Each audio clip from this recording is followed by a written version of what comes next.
for that emotional roller coaster we just went on together. Ugh. Ugh. Anyway. Hi everybody! Welcome back! Sorry it's been so long. I've been really busy, you know, with my like super busy and very exciting life. But no, really, we actually did just move. You know, I don't have a striped wall behind me anymore. So sad. So we just moved officially this past weekend, and the week before, you know, I don't know if you guys knew where I was, but I mean, a lot of you probably unfollowed me on Snapchat because I'm obnoxious. But I was at Disneyland! You guys, we were there for the 60th celebration, their diamond celebration. I don't know if you guys follow anniversaries like cotton, paper. It would be interesting if Disneyland had a paper celebration. I don't even know. I don't know what that would consist of. Newsies, I guess. Anyway, so we were there for their 60th diamond celebration, and also it was my very first time at Disneyland. Yeah, shocked a lot of people when I said that one. Never been to Disneyland before. Jason and I went for the very first time, along with our friends Adam and RJ from the Dysfunctional podcast. They've been before, but they obviously hadn't gone for the 60th celebration, so there were a lot of new things for all of us. And I've had a lot of people ask me what I think about Disneyland versus Walt Disney World. I will say, going into this little video, that I am biased. I do go to Disney World quite often. I grew up going to Disney World. So my heart does belong in Disney World, but I had the most incredible experience at Disneyland. So let's dive in and talk about what I loved at Disneyland, what I think is better at each park, Disneyland versus Walt Disney World, and just my thoughts about it. So let's get right into it.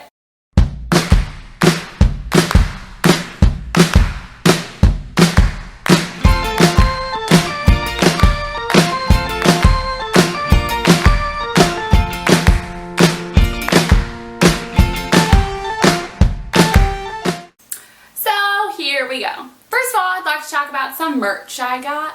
Well, I actually made these ears to go to Disneyland 60th because, like I said, it was a diamond celebration. So I put a lot of hot glue on some ears and made these sparkly gems.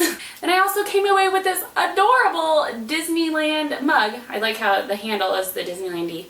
But it's also diamond celebration. There's a little 60. It's just so cute. I didn't get this shirt here. I got it from a friend from my bachelorette party a couple months ago. She was at the Disneyland 60th anniversary earlier this year. So she got this for me. So I'm all just decked out, you know. That's how we're gonna roll. Okay, I had the most incredible time at Disneyland. We were there for 3 days. We were in the parks 3 days. The first day we did Disneyland. The second day we did California Adventure, and then the third day we hopped back and forth and back and forth and back and forth. We did a lot of walking. I think it ended up being like 30,000 steps that day, which is like 15 miles. After it was done, I was like, that's the most I've ever walked, even at Disney World, which is crazy. All right, so let's go over my general thoughts. And everybody was telling me before I went, they're like, you know, Miranda, you're gonna be really disappointed. You're gonna be let down. And I was like, oh, that's interesting. First of all, like, thank you for keeping me in your mind. Like, that's so kind of you to warn me if you had general thoughts, just to like prepare my mind, body, and soul. Because I was doing a lot of mental preparing. I also prepared by reading this beauty.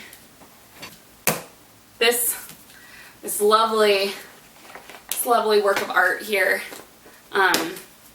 Walt's biography. I know a lot about Walt, but I've never actually read like an in-depth award-winning biography about him. So I just kind of wanted to get into that mindset, because it wasn't just about me comparing Disneyland to Disney World. I really enjoyed the history of Disneyland because that was Walt's park. It was the only park Walt was alive to see, and the only park that he opened himself. He was there. He knew where every screw was. He knew where every hole was. He knew where every piece of foliage was supposed to be. So I was really excited about the history and just walking in Walt's footsteps and seeing his vision, because I love Walt Disney. I don't know if you knew that. General thoughts. Yes, obviously their castle is smaller. Like, that was the biggest thing. When I first walked into Disneyland and you're standing on Main Street, USA, and you're looking at the castle, obviously it was a lot more underwhelming than Cinderella's castle at Walt Disney World. But you know what? Like, that is the original castle for that park. The first thing that we noticed, all the trees, all of the flowers, just all of the nature around there. Because you're in Southern California, you can grow whatever you want. So that was really cool. There was this beautiful, I don't even know what kind of a tree it was, but it was this beautiful pink blossomed flower tree right in front of the castle, and it just takes your breath away. So, so beautiful. Also, the first thing I noticed when I walked in is characters just roam around. They do whatever they want.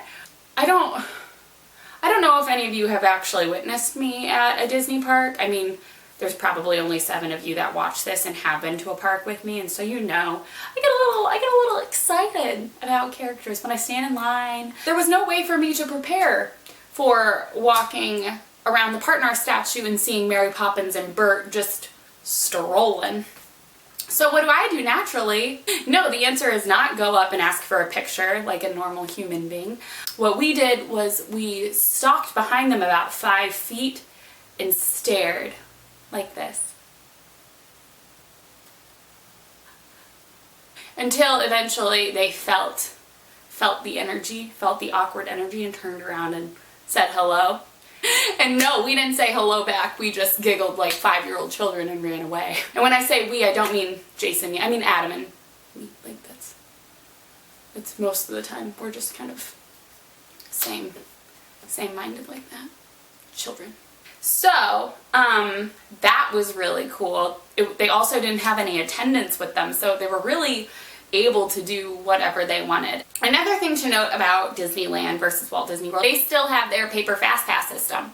So when we got to the park, we had to go to the different attractions that we wanted a fast pass for, rather than Disney World, where you pick out your fast passes either 60 or 30 days in advance, or even early the morning of before you head to the park. I do miss the paper fast passes because I feel like you're able to do more. But what was interesting is Disneyland, all their attractions aren't in the fast pass system. So their Peter Pan's flight didn't have a fast pass, which was super weird to me. That's one of the attractions that goes the quickest at Walt Disney World. So super fascinating, very interesting. Another thing is their culture is so much different than Walt Disney World. This was the hardest thing for me to grasp entirely. I feel like I made the most comments about it being a different culture. What I mean by that is all of the park goers, all of the park guests are locals. They've all been there before. They live around the area. They had the day off. They're annual pass holders. They're all local. The cast members are all local. They're all from Southern California. There were a few cast members who I noticed weren't from California, and I asked them, like, oh, where are you from? And it turned out they were doing the college program. So even then, like, the only people who aren't local are people who are there for their college program, which is so interesting to me, because Walt Disney World, the people you do see who are actually from Orlando, Florida it's very few and far between. It was just really interesting for me to see that everybody was local and everybody was used to this sort of magical land. That is what my biggest flaw was between Disneyland and Walt Disney World. When you're at Walt Disney World, you are in this entirely different world, and everybody makes you engrossed in this fantasized land. Cast members bring you in, the guests bring you in. Everyone who's there believes they are in this magical fantasy that in the real world doesn't matter. At Disneyland, it was a lot easier to see that, oh, these kids just got off of school, their parents dropped them off, like it's just something that, it's just an afternoon activity for them, like tennis lessons or the cello. Also the fact that Disney World is, Adam's gonna tell me I'm wrong, 43 square miles? I'll wait for a text from Adam to tell me I'm wrong. Where Disneyland is the smallest amount of space possible. Anaheim is right across the street. Like, across the street from the entrance is a Panera. Like, it's the real world is right there. Whereas Disney World, you can't see downtown Orlando. You can't see the Orlando Eye. You're in this world. Another thing I noticed is going along with the smaller amount of space, their queues were just lines wrapped around. Just wrapped around. Whereas Walt Disney World, their queues are an attraction itself, honestly. You go through the Peter Pan's flight queue and then you get to about on the ride and you're like, you know, I don't even need to go. Like, that was cool enough in itself. I didn't need a fast pass. Like, I just wanted to walk through the queue. So that was really different and really interesting. But along with that, there's something every 10 feet, which is so cool. They can fit all these amazing attractions in one area. What's cool about that is they make sure they're all really good attractions. Because they're limited on space, they're not going to put a really crummy attraction in there. Now I want to talk about what I think of the attractions that are shared at both Disneyland and Walt Disney World, and which ones I think are better. Starting with what I like at Disneyland that is better than Walt Disney World's version. First and foremost, and I've not met one person who's disagreed with me when I've talked about this so far. Their Pirates of the Caribbean is so much cooler than Walt Disney World's, it's actually the most embarrassing. Now, I loved Disney World's Pirates of the Caribbean ride, and I think that's just because I didn't know any better. I always made sure Pirates was the attraction I went on every time I was at Magic Kingdom. But then I go to Disneyland, and it's just so much better. It is way longer. It is way more intricate. It tells a way better story. I think we got off the attraction and I'm like, I can never go to Pirates of the Caribbean and Magic Kingdom ever again. Like, that's how I felt after that. Obsessed with it. I also liked the following better at Disneyland versus Walt Disney World. Big Thunder Mountain, Peter Pan's Flight, Toy Story Mania, and It's a Small World. Because It's a Small World, first of all, their facade is breathtaking. It is so beautiful. It's so pretty. Also, they have characters. They have Disney characters in theirs. I want to see Mulan in China with Mushu. I want to see Lilo and Stitch in Hawaii like they had before, and then Disney World just took them out because it wasn't working. I don't get that.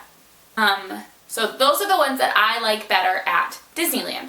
Disney World's attractions I like better. I like Jungle Cruise better at Walt Disney World. I like Many Adventures of Winnie the Pooh better at Walt Disney World.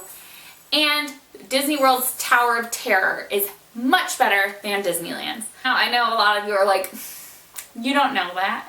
You're right, I don't. I did go through the queue at Tower of Terror at California Adventure. And that was mainly because I love queues. Like I said, I love theming. I love a good theme. And it's being turned into the new Guardians of the Galaxy attraction next summer. So I knew this would be my last time to even walk through their Tower of Terror at Disney's California Adventure. But I did not go on the ride. Everybody else in my party said that they like Disney World's much better. For those of you who don't know, Disney World's Tower of Terror is a randomized drop sequence. So you never know which drop sequence you're gonna get. It's always different, whereas Disneyland is the same drop sequence every single time you go on. So now that I've compared and contrasted most of the attractions that are the same, I would like to talk a little bit more about some attractions. First, I just want to go and I miss Snow White's Scary Adventures, and I miss Mr. Toad's Wild Ride. Ugh, they're just so good. I loved the Indiana Jones ride at Disneyland, and when I got off of it, my friend Adam told me a little secret. It's not a secret, a lot of people know it, I'm sure, but he likes to drop some info, like drop little pieces of wisdom. But Indiana Jones ride track is the exact same ride track as Dinosaur at Disney's Animal Kingdom. Right? Because you know what's funny? I hate Dinosaur at Animal Kingdom. I hate it. I hate it so much. I loved Indiana Jones at Disneyland. I loved it. And we'll just go back, theming. Theming's great. The theming is just so much better. I love the Indiana Jones story much more than finding I don't even remember what kind of dinosaur it is. I just know I get upset that Ross Geller's not the paleontologist at the very beginning. That's it. Anyway. Other things I loved the storybook canals in Fantasyland. I was not a fan of the Matterhorn. I think just because it was so jerky and it hurt a lot, and I'm also really scared of the Abominable Snowman. Let's jump over to, I know I've been talking a lot about Disneyland, I just want to go over to California Adventure for a little bit. And I think this was what was the most exciting for me. They have Cars Land at Disney's California Adventure, and I honestly think that was my favorite part of the trip. Now, I don't know how many of you have seen Disney Pixar's Cars, but if you don't know the story, it's about a town full of cars that live in this small town off of Route 66 called Radiator Springs, and each car that lives in the town has their own business on the main street, but they completely recreated Radiator Springs in Disney's California Adventure, and it is the coolest thing ever. I was serious. I could have spent a whole day there by itself. It was amazing. So you go to Mater's Tow area or whatever, and that's a ride in itself. Luigi's Tires, that's a ride. Flo has her own diner, which we walked through. We didn't eat there. It was so cute. Cannot even get over it. But then the Cozy Cone Motel, each cone was a different food stand, a different quick service food stand, and some of them served specialty drinks, some of them served specialty popcorn, like I got sriracha popcorn. And then if you guys have been following me on Instagram, you'll know that they served the cone concoctions, I don't even know what they're called, I forget, but it's a bread cone with different food inside. So I got a bread cone with mac and cheese, with bacon mac and cheese inside, and then Jace got a bread cone with chili and cheese inside. And then you're going through, and the big attraction that's in Cars Land is Radiator Springs Racers, which for those of you who've gone to Disney World and gone to Epcot, it's basically like a Cars version of Test Track. I don't know if you've seen the part of the movie where Lightning McQueen and Sally go through like a little stroll and they go through and see the waterfall. Well, you take that exact same trail and they play the score from Cars, and then you go through and it's the storyline, and they're getting you ready to race, and at the very, very end, you're neck and neck with another car and you go super fast through Ornament Valley and race the other car. And it's just so cool and so much fun. Again, I'll just talk about theming. If you put a good theme on everything, like, I will be sold. Which is why, honestly, why I didn't really like California Screamin'. I loved the roller coaster itself. I hated that it was California Screamin' with Neil Patrick Harris just telling you to ready, set, go. Four things I wanted to mention. The first one being food. You didn't think I'd go through a whole video blog and not talk about food, right? We did have really good food. I did not have one bad meal that I did not like. But I just want to really quick talk about one thing that we all loved, and that was their corn dogs. The corn dogs at Little Red Wagon were the best corn dogs that we've ever had in our entire lives. And then the corn dogs at Corn Dog Castle at Disney's California Adventure were also super good, but it wasn't even just a hot dog. Inside you could get like a hot link sausage or like a brat, or I don't know, but it was so good. We were there for three days and we had 3 corn dogs. One a night. Not even a little sorry. All right, and the last thing I want to talk about, which I'm probably forgetting so many things, but I want to keep this short and simple. I want to talk about, again, 3 words: paint the night. You guys, if you don't know what Paint the Night is the nighttime electrical parade at Disneyland that they debuted for Disneyland's 60th celebration, and it is so cool. You guys may know the Main Street Electrical Parade that is currently at Magic Kingdom at Walt Disney World, but is leaving pretty soon. It's basically that if it were on steroids. The floats, the costumes, just the whole concept of it is mind-blowing. Do yourself a favor. I know it won't do it any justice. Go and watch it on YouTube. I don't even have words to describe how amazing it was. It was the coolest thing ever. It was just all so good. All so good. So overall, along with that, I had such a good time at Disneyland. I loved the fact that everything was so convenient. You go in through one security, Disneyland's to your right, California Adventures to your left, downtown Disney is straight ahead.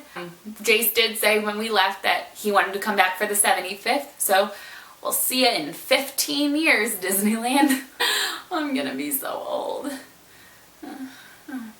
I did have a really good time. Obviously, Disney World is still near and dear to my heart, but Disneyland did not disappoint me at all. But with that being said, I'm really excited to go back to Disney World, back to my homeland next month to enjoy their 45th anniversary, and also Mickey's Not So Scary Halloween Party with 2 of my very good friends.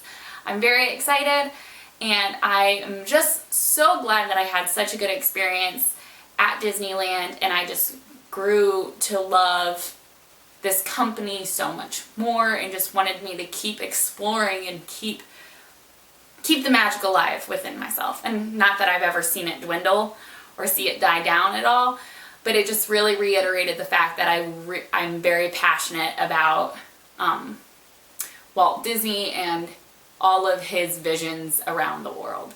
So, all right, we've wrapped it all up.